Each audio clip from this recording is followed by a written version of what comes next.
Imagine you on a date in the middle of Rome, Venice, whatever I'm saying, just somewhere in the middle of Italy with the love of your life. You know, you've had such a nice day. You're so hungry. You've had coffee in the morning. You've walked 20,000 steps. And now you've walked into this weird local restaurant that measures their pizza pies for radius instead of diameter. You know, you sit down with the love of your life, you have a conversation, you order your food, both of y'all decide to get a 10-inch radius, margarita pizza, one of the best pizza types in the world. The waiter, he's very chill, makes small talk with you, and he's like, yes, sir, the chef will get that ready for you in a bit. Next thing you know, 10 minutes, he comes back saying, sir, we're not able to make your 10-inch pie anymore, which is the radius. We're only able to make 5-inch radius pies now.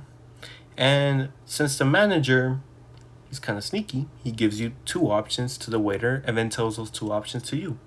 Number one, you can either get two 5-inch radius pies, as it looks 5 plus 5 is 10, so it could fit the distance. Or two, he could give you a full refund and you'll be able to go somewhere else, enjoy a nice dinner date with the love of your life.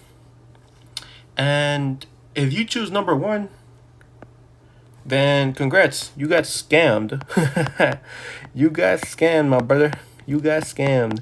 And now let me explain why. So while, some people, if they don't know geometry that well, which is why you're watching this video, some people will pick number one because it seems logical. 5 plus 5 is 10. So therefore, why wouldn't two 5-inch radius pies fit up to a 10-inch radius pie? And I'm here to tell you why number two, which is a full refund, is the better option. You being the mathematician after watching this video, you would know immediately to go for number two. Let me show you why. You watching this video, I'm about to show you exactly why. So, the area of a circle. You know that the area of a circle is equal to pi r squared. Pi being a constant with r squared being the radius. So you have two options, right? For the 10-inch pie, and since you're paying full price for the 10-inch pie for two 5-inch radius pies, you have a 10-inch pie, but then you have two smaller. Oh my god, it's way too small. Then you have two smaller 5-inch pies.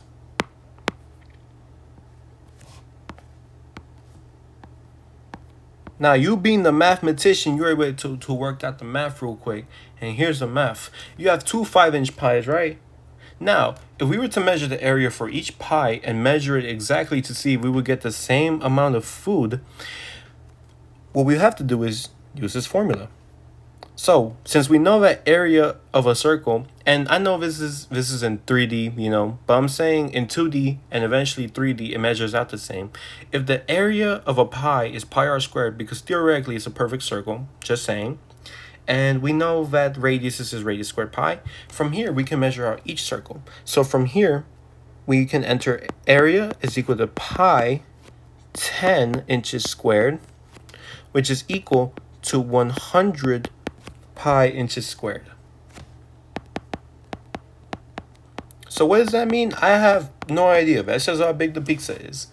Since it's 20 inches in diameter, I assume it's a pretty big pizza. Obviously, if you walk 20,000 steps, you would also be tired.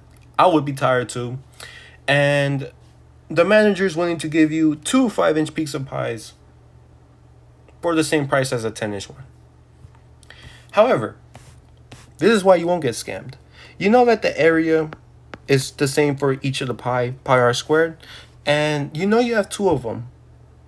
So you can either add them up or just multiply by 2 in order to get the same answer.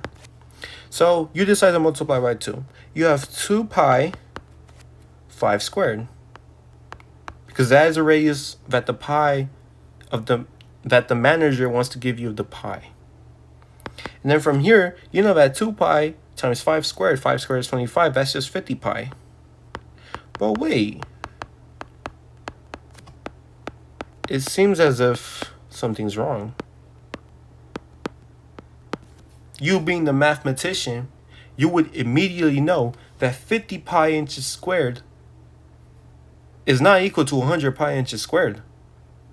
In order for the manager to give you a full refund worth of pies, he would have to give you 2 more pies.